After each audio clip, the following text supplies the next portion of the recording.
I started sealing, I guess, at the age of 16 with my father, and we used to go out in the motorboat, leave early in the morning, and return again in the evening. I've been involved in the seal hunt since, I guess, I was a boy about 10 or 12 years old when I used to go in a rowboat with my dad. When you're hunting seals, you got to be watch the ice conditions and the weather, the winds and stuff like that, because you could get trapped in a dangerous situation. There's always a danger of being entrapped in the ice floe and your boat becoming crushed. I mean, that's always a danger.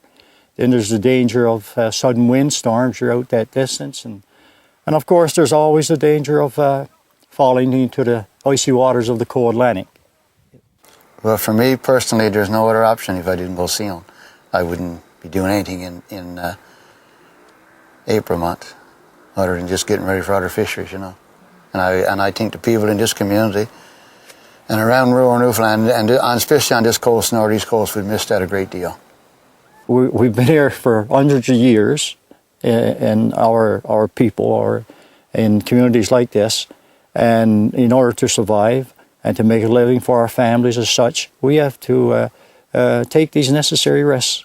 We lost our cod fishery some years ago, and we've seen a reduction, vast reduction in our young people, such being able to stay in the community. In fact, most of our young people, I would think 95% of our young people just moved on. There's no position in the fishery for them nowadays, and if we lose our seal hunt, I think that could very well be the nail in the coffin. Well, seals is a very large resource, and is regulated by the federal fisheries. And when we're out there sealing as sealers, we have to abide by those regulations as close as we possibly can, and make sure that everything is done in a humane way. As you know, sealers are not barbarians, and they respect the seals. I respect the seal. I got respect for seal, like I got respect for a codfish or any other species. But and we're watched. There's no other hunt in the world is watched as close as the seal hunt.